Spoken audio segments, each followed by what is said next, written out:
What's up? This is Technically Correct with Tyler Bischoff, and on today's show, UNLV is the best team in the Mountain West, but how much better are they than the rest of the conference now that all the good teams are gone? We've got some UNLV football for you today. UNLV got a lot of commitments from high school players in the class of 2027 on Monday. They had a recruiting weekend. We'll probably get more into that on Friday, mainly because 24/7 hadn't updated its recruiting rankings yet, and I wouldn't have a whole lot to tell you about where UNLV stands. They were in the 70s before they got a bunch of commits on Monday. But looking ahead to this season, because those players would not play until 2027 and beyond, but looking ahead to this upcoming season, if you've listened to me before, you know how much I love SP Plus. Bill Connolly of ESPN created this metric. It is my favorite analytical rankings model, however you want to look at it, for college football. I think it does the best job of telling us who or how good teams are, who the good teams are, who the bad teams are, and sort of what you should expect. Well, Bill Connolly every offseason does a preview of every conference, using SP Plus as sort of the guide to how good these teams are or should be expected to be. Now, starting off, conference as a whole, the Mountain West is projected to be better than the American going into this season. Behind the Pac-12, but better than the American. So that's conference-wide ratings. That would make this the sixth best conference in college football, obviously behind the Power Four and the Pac-12. I'm guessing the American's going to suffer a decent amount because basically all their good teams last year lost their coach, and then all their players transferred out as well. So what the American was this last season probably is not what's going to look like this upcoming season. That, by the way, could be bad for UNLV since they play two of those good teams in the American that might not be as good as they were last year. And maybe if UNLV wins those, they're not actually good wins by the time we get to the end of the season. And if we're comparing resumes, the more good wins, the better. But anyways, conference-wide, the Mountain West looks like the sixth best conference behind the Pac-12, but ahead of the American.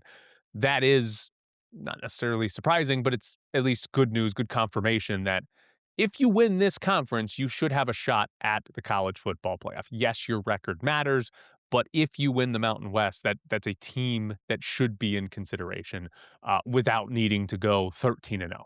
Right? If you're in Conference USA, or if you're in the MAC, or what they're just the Metro, you might need to go 13-0 just to even be in conversation with 11-2 Boise State or something like that. Now, as far as the conference goes, SP Plus has UNLV as the best team in the Mountain West. Overall, the 59th best team in college football. The rest of this conference, New Mexico, North Dakota State, Air Force, and Hawaii, are all projected as top 100 teams. Now, top 100 is not that special because it's not college. If it's college basketball, that'd be good. But in college football, we're not there yet. We'll probably get there soon, but we're not at 200 teams. So top 100 is not even halfway.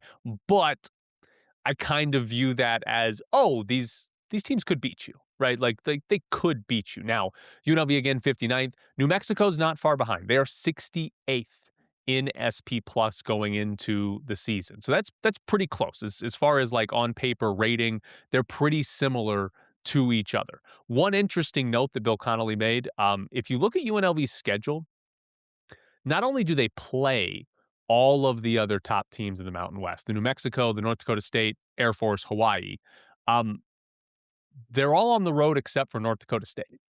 So North Dakota State comes here. And by the way, North Dakota State plays all of those teams as well, and they're all on the road. The Mountain West is like, here's all of our good teams, but you got to go on the road to play them. So that UNLV hosts North Dakota State, but they go to New Mexico, they go to Air Force, and they go to Hawaii. So if SP Plus is right, and these are the top 5 teams in the conference, UNLV's up here at the top, North Dakota State's going to be good, but that's 3 difficult road games, about as difficult as you could get from a Mountain West schedule. Given the teams that left or gone, this is about as difficult as it could get. So that's an interesting scheduling quirk. Bad for North Dakota State because they're going on the road to all these teams. And then second worst to UNLV because they go on the road to everybody but North Dakota State. Now, here's the tough part For you with projections, I just got done telling you UNLV is projected to be the best team in the Mountain West. The Mountain West is projected to be better than the American. Two of UNLV's non-conference opponents are American opponents, right? Like you look at this schedule, and there are difficult games, but UNLV has a chance to be favored in every game. Might not play out that way, but they have a chance to be favored in every game. SP Plus projections say UNLV is going to win 8.7 games this year and 5.8 in the Mountain West. Again, best marks in the conference. Though nobody's higher than that for regular total wins, I should say, or conference wins. Nobody else is higher, and we'll just round up, but 9-3 and 6-2 in the Mountain West is not going to the playoffs, right? I mean, it's possible you'd need the other conference champions from the group of six to be bad, and it doesn't even have to be the conference champion, right? So you could have Boise State go undefeated and then lose their conference championship and still get it over you. But 9-3 and 6-2, not a bad season. I don't think anybody right now would realistically say, hey, if UNLV goes 9-3, it was a bad year. But if you're not really in contention for the playoff, not ideal. But I do want to explain this because the way these projections work, and most sort of win total projections that have numbers and are not just like me picking wins and losses, if you're expected to win, if you have a 75% chance to win a game, right, you're a pretty big favorite. But if you have a 75% chance to win a game, the way these projections work is you then are projected to win 0.75 games for that one game, right? And then let's say the next game you're 80% chance to win. Again, a big favorite, but you're now 0.8. And then the next game let's say you got 30% chance to win. You're a big underdog. It's 0.3. And then you just go through all 12 games and add up whatever those percentages converted to decimal points are, and that gives you your win total. Because the idea here is, let's say you played 4 straight games and you had a 75% chance to win all 4. You're favored in all 4, but realistically, you're probably going to lose one, right? You're going to win 3 out of 4. That's 75%, right? And that would be 3 out of 4 wins, which is 0.75 4 times is going to give you 3 wins. So that's sort of the really basic understanding math behind how you get to, hey, it's the best team in the Mountain West. Their win projection is 8.7, right? 8 wins would not be good, right, for UNLV this year. That's sort of how you get there. Now, football especially is a small sample size sport, and teams that have a 75% chance to win 4 straight games often win all 4 of those games. That's not that would not be a shocking run if you're projected to win 75% in 4 straight games and you actually win all 4 of us. And that's usually the difference in a good season and a great season, is if you pull off that type of run. So what UNLV is going to have to do this year, they'll have a bunch of games where they are, 60% or higher to win. They need to win all of them, right? Or close to it, because they'll have a couple in there. We'll see, the New Mexico game is on the road. We'll see what Memphis and North Texas are to start the year. Like, there's going to be some games in there where it might be like, hey, you're a 50% chance to win, 52 or 48, something like that. But most of the games on the schedule, you'll be at 60% or higher, and you kind of need to win all of them. And I think it's interesting because if you go through last year, how many close games did UNLV pull out? How many games and I'm not talking about the pregame projection. I'm talking about actually watching the games. How many games did they get to the fourth quarter and it was a coin flip and they won the game? I mean, the first game of the season was Idaho State. They trailed going into the fourth quarter of that game and won it. The Air Force game was just whoever had the ball last was going to win the game. The Miami of Ohio game, right? They get down early. They were down, what was it? Down 10 going into the fourth, I think. They had a lot of these games where it's like, oh, one play goes against them in some of those games, and they're not in the Mountain West Championship game. We're talking about Dan Mullen having taken a huge step back. So the question is, if this team is as good as they were last year, do they still win a lot of those games, or do some of those 60% wins, 75% wins actually turn into more losses?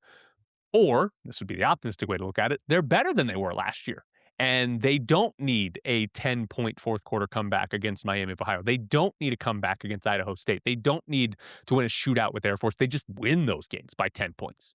They just are in control of those games for the majority of the time and win it relatively easy. That would be the optimistic way. That would be the better way to do it. But that's sort of going into a season, I think, a good way to actually look at it. Now, UNLV and this season, this is the question that I've asked before on here is like, what would you consider a good season? Because if they were to go 9-3 and finish 6-2 in the Mountain West, they're probably playing for the Mountain West Championship. It's possible you lose a tiebreaker, right? But you're probably playing for the Mountain West Championship. And even if you win that, I don't think 10-3 is getting in. You're really on the bubble there for the Group of 5 representative. But like, would that be a good season? 9-3 regular season, taking away what they do in like a conference championship game and not being in the playoff picture. It's one of the things I've asked you guys before because I think it's hard with UNLV football as to how you readjust your expectations. 9-3 is hard to say, oh, that's bad. That's not good. But this team should be in the playoff conversation.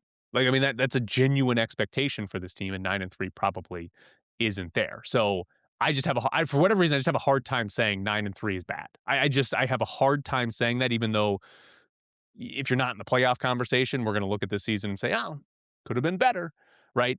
I just have an objectively hard time saying that 9-3 is bad. But that's, I think, a somewhat of a split in UNLV fandom where it's like, no, our expectations are high now. It should be high. The Mountain West is not as good. This is the best team in the Mountain West. We're paying Dan Mullen more money than anybody in the Group of 6. Like, the team should be good. The team should be close to a playoff berth, if not in it.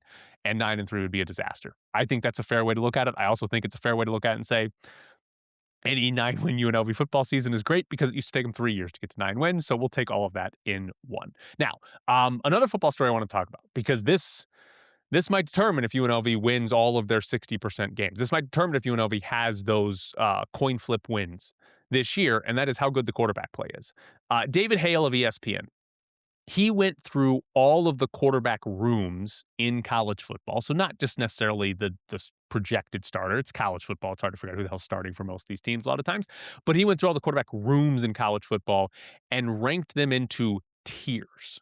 Now, technically speaking, he didn't rank like within the tier. So like, yeah, there's tier 1 and there's like 4 guys in it. He didn't rank them 1 through 4. He just put all of them in the tier. By the way, the top tier is Arch Manning at Texas, Trinidad Chambliss at Ole Miss, CJ Carr at Notre Dame, and Darian Mensah, who is now at Miami. He was the Duke quarterback who I think started at Tulane, I believe. Anthony Colandrea, who left UNLV to go to Nebraska, is in tier 6. Jackson Arnold, UNLV's presumed new starting quarterback, transferring in from Auburn, tier 16, which is pretty brutal. Because if you specifically look at, hey, how did UNLV win a lot of those games late last year? Oh, that Anthony Colandrea guy made a lot of plays with his legs or his arm, whatever it was. Is Jackson Arnold a significant downgrade from Anthony Colandrea? Because I think the assumption would be, if he is, if UNLV had a tier 6 quarterback and now they have a tier 16 quarterback, you're going to lose those close games. You're not going to get that stellar quarterback play late in the game or just the star type of play late in the game that wins it. Now, as I've said before on here, Dan Mullen has repeatedly done well with quarterback development. It's not every single year, but it's most years when he has been an offensive coordinator or a head coach in college football that he has produced productive quarterbacks. Whether it's been at Utah, whether it's been at Florida, whether it's been at Mississippi State. And last year at UNLV, he has produced good quarterback play. And I think it's a, without even like knowing nothing about Jackson Arnold, just knowing what Dan Mullen has done should give you optimism that he is going to produce good quarterback play for UNLV. Again, maybe it's not as good as Colandrea. Maybe it's worse, and that could cost UNLV a game or two, but you're kind of hoping the rest of the team might be a little bit better. Defense is a little bit better, and you don't need quite as much heroics from the quarterback position. Also did want to point out here, looking across the rest of the Mountain West, Hawaii's quarterback room with Micah Alejado was in tier number 10, as was Air Force's quarterback, Liam Zarka. And then North Dakota State's Nathan Hayes was in tier 11. So that would be 3 quarterbacks better than what UNLV has this season if that were to be true. I guess I kind of realized this, but didn't realize it during the season. But Alahado, Hawaii's quarterback, just in conference play, most passing yards, most passing touchdowns, highest completion percentage, and was second to Colandrea in quarterback rating last season. So just in conference games, because I can't remember the exact scenario. He didn't play or whatever they were doing, but non-conference play, he either wasn't as good or wasn't playing. But in Mountain West games, Alahado was awesome for Hawaii. So we're looking at the one-score games. We're looking at the 50-50 games, even the 60-40 games. Does UNLV get the same level of quarterback play that helped them win so many of those games last year? We'll see. I don't know if they will, but that is a big part of how you have a great season as opposed to just a good season. I do have UNLV basketball note just from last show because we went through a little bit of UNLV schedule. There is a game that I missed. Alex Rosinski reported that UNLV is going to play Washington State on December 12th at Lee's Family Forum. I assume that's going to be the Jack Jones Classic again. The UNLV has to play outside of Thomas and Mack because the rodeo's in town, and so they go to Henderson and play a game once a year. Washington State's probably not going to be any good. They were 140th in KenPom last year. They have 8 transfers coming in, so similar to UNLV, but they're ranked 158th by Evan Maya's transfer portal rankings. So that is worse than UNLV. So they were a worse team last year and have a worse incoming transfer class.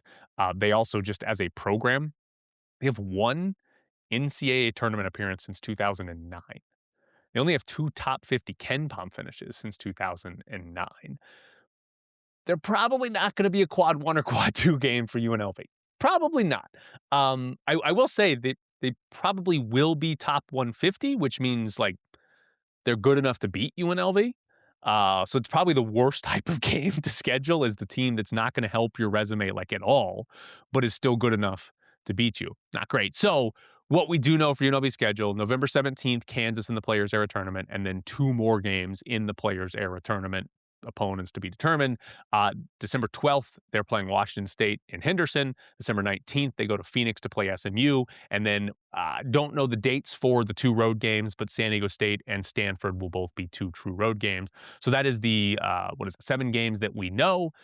They can, I believe, schedule up to 14. So we'll see what the rest of that schedule actually looks like. Now, I want to end the show talking about 2 things that are similar, but very different outcomes. And that is college athletes betting on the games they play in. And we start with college basketball and Alabama State. We'll get to Brendan Sorsby and Texas Tech in just a second. But Alabama State was one of the teams that the FBI was investigating, and then eventually the NCAA, for having players bet on those games and being accused of throwing those games.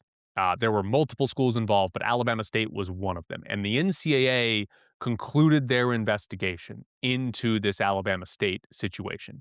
And 4 players were accused here. One of them apparently talked to the NCAA. The other 3 did not, but one of them talked to the NCAA. So I believe most of this information is from just that guy saying what they did. He said that they had a group chat and they FaceTimed with a bettor who was asking them to throw a game. And it was specifically a game against Southern Miss in December of 2024, I believe is the right year. So 4 players in a group chat, FaceTime this guy, says, hey, throw this game against Southern Miss because he's going to bet on it, right? Of those 4, now one of them didn't play in the game. One of them just did not play at all. But the other 3 went through this, just went back to look here. CJ Hines was one of the players. He shot 6 of 19 in that game, which is very bad. However, 10 of his 19 shots were threes, and he actually made 4 of them. So he actually shot well from 3 in that game. He just had a poor shooting night from 2. Amar Knox, he shot 4 of 11 in that game, which is not bad. And then Sean Folker, who came off the bench, he shot 5 of 11. That's not throwing the game. That's trying to win. And between the 3 of them, they only had 4 total turnovers. And I know this is a bad way to do it, but just looking at the box score, those are not stat lines that would really stand out. Yeah, CJ Hines missed a bunch of 2-pointers, but that's it. Like the rest of those stat lines look normal to good stat lines. Now, Maybe they were like disaster on defense and just gave up a bunch of points and stuff like that. Just whatever. You can probably throw a game and still shoot 4 of 10 from 3. They apparently did. But those stat lines are not something that sticks out there, which I think is an important detail in this because we've got the NBA player props and like Jonte Porter was the big one there and taking yourself out of games and stuff like that is an obvious way to throw the player prop bets or whatever. But like the idea of, hey, this guy can throw the game and like, oh, we'd be able to tell. Maybe we wouldn't, right? Maybe we wouldn't be able to tell because you lose the game and it's actually, oh, this guy shot 5 of 11 from the floor and he was in on it. Might not be that easy to tell. But here's the other biggest detail, I think, in this whole situation with Alabama State. Those 4 players got paid $2,000 combined. Not each, combined. $2,000. 4 players got paid $2,000 combined to throw a college basketball game. It is such a small number. As somebody who's unemployed, even I can say it. $2,000 is such a small number to throw a college basketball game. It's almost unbelievable, right? Like it's almost unbelievable that you could buy off college athletes for $500 a person. And by the way, it wasn't even. 2 guys got more and 2 guys got less. One of the guys who didn't play got more. Crazy. But like, it's such a low dollar amount that it's, to me, it's just like this. They didn't really have that bad of a game and they got paid such a low amount. It just feels like this could be happening so often. This could be happening so much because $2,000 is not a lot of money. And those guys did not have games where you would sit back and say, oh, yeah, they clearly threw that one. Like, it just seems like, yeah, if you're at low level, low major basketball, if these guys are taking 500 average, 500 each, like, God, I hope the rest of college basketball players have a higher standards. At the very top of college basketball, guys are going to be making, in theory, enough in NIL money to not consider $500. But Jonte Porter was on an NBA contract, and he was throwing player props or taking himself out of games. So maybe I'm wrong in even looking at it this way. But it just is such a low dollar amount. It's just crazy. Now, the other story and the bigger one in college sports this week is Brendan Sorbsby. If you haven't seen this, he is or should be, maybe not should be, could be, the Texas Tech quarterback this upcoming season. He just transferred to Texas Tech. He started his college career at Indiana, was at Cincinnati, had been pretty good there, and is now going to Texas Tech. But the issue with Brendan Sorbsby is that while at Indiana and Cincinnati, he placed 3,000 different bets totaling $68,000, which included betting on his own team about 40 times. He also apparently admitted to sending his friends money to cover bets that they made on his behalf, so those numbers are actually a little bit higher. But the key there is the 40 times that he bet on his team. The NCAA has rules against betting, and I understand why they would have some rules in place, but like, I don't think any of us are jumping on, oh, Brendan Sorbsby's in trouble because he bet on the NFL, or Brendan Sorbsby in trouble because he bet on the NBA finals. I don't think any of us, like, there can be some rule breaking, but I don't think any of us are really going to be like, uh-oh, this is problematic. But the 40 times betting on his own team is where that becomes extremely problematic. And the NCAA ruled him ineligible, right? He violated their gambling rules. You can't bet on your team. We know that across sports. But a district judge in Texas, has ruled that the NCAA cannot make him ineligible. Instead, he's going to serve a 2-game suspension, which, by the way, what's that? The judge just agreed to a 2-game suspension. How does that work? How does he get to suspend him? Whatever. But he's going to serve a 2-game suspension and then be eligible to play from that point forward.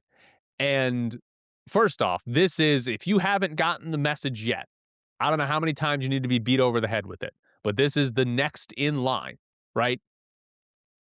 Don't worry about NCAA rules. Do what you want.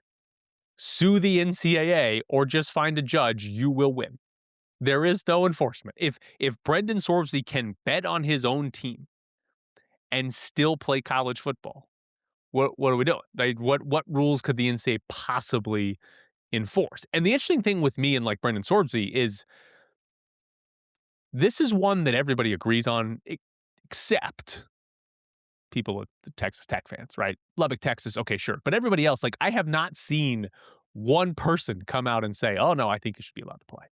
I think Brendan Sorbsby should be allowed to play. Haven't seen that. So you've got almost uniformity across college sports, from fans to media members to other programs that are like, this kid should not be playing. And yet, at least as of now, he's eligible. The NCAA is appealing it. We'll see if anything happens. But the part that'll be fascinating to see is there've already been reports of coaches, athletic directors considering not playing against Texas Tech or somehow banning Texas Tech. The Big 12 is apparently going to meet and figure out what to do with this. Like, other programs are not thrilled that Brendan Sorbsby has now been ruled eligible, because it's not like the Trinidad Chambliss situation, right? And I went to Ole Miss, so I want Trinidad Chambliss to play football this year. But his was an eligibility concern. How many years can you play? And specifically, should he have gotten a medical red shirt for a year that he was at Ferris State and did not play? Should he have actually gotten it? Probably not, but he did. But that was more of just, hey, how many guys are we making eligible and why is he eligible? That one I think is a lot more of a gray area, and people might not like it, but nobody's truly outraged by a guy getting an extra year of eligibility because he didn't play one season at Ferris State. This one is okay, this kid bet on his own games, on his own team, and we're still going to let him play. That is blackballed from league. That is Pete Rose. That is why Pete Rose is not in the MLB Hall of Fame, right? That is exactly why. And so I wonder if anybody will actually do anything. Is anybody going to do anything? Will any of these teams say, we're not playing Texas Tech if Brendan Sorbsby is playing? Will the Big 12 do anything? In theory, the Big 12 can suspend him. In theory, the Big 12 can suspend more than just him, right? Big 12, I guess, can kind of do whatever they want to Texas Tech or Brendan Sorbsby. Will anybody actually do anything? Because part of the problem in college athletics is that no one is willing to stop doing the bad things. No one is willing to put their foot down and say, I don't think that's right. We're not going to do that here. Everybody is trying to get the advantage. So everybody is like, all right, that probably should be against the rules. We probably shouldn't do that, but we're going to do it anyways. Because if we don't do it and everybody else in our conference does do it, I get fired as the head coach or the AD or whoever, and now I lose my job. So we're just going to do it. So would anybody actually say, we're not playing Texas Tech? Would the Big 12 actually say, we're suspending Sorbsby for the entirety of the season? He cannot play. Would the college football playoff come out and say, we are not considering Texas Tech's games where Sorbsby plays? All of those things could happen, but would anybody actually do it? Because it doesn't happen very often in college sports. We can all recognize Alabama going and getting Charles Bediako, who signed an NBA contract or whatever and played in a few games for Alabama before they finally said, no, this guy actually is ineligible. We can all recognize that's bad. Whatever the hell Will Wade is building at LSU, where guys were like in the NBA, played professionally overseas, we can all recognize like, oh, that probably shouldn't be allowed. But is anybody actually going to do anything to stop it? Is anybody in the sport going to say, no, we're not doing that, and you shouldn't be allowed to do that either? This is a perfect opportunity for somebody to actually do it. Whether it's one school saying we're not going to play them, but the real easy part is for the Big 12.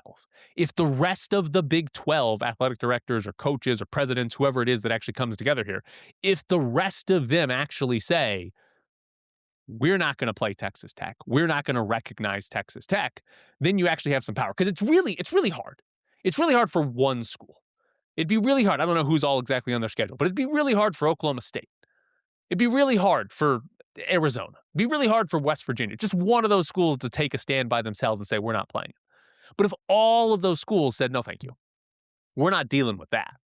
He bet on his own games and we're going to play again. No, we're not dealing with that. If they can all do it, they actually might have a chance. Whereas Brendan Sorbsey doesn't play college football this year, despite finding a judge to overrule the NCAA. Which, by the way, and maybe I should try to become a lawyer or something, because I feel like it's coming up quite a bit on this show, and I keep having to say I'm not an attorney. What is a district judge that just gets to say, NCAA rules, they don't matter, you're eligible? What's going on there? Like, how is it just find a judge in the state where your team plays and they can just say no to all the NCAA rules? NCAA tries to enforce a rule. I found a judge. No, thank you.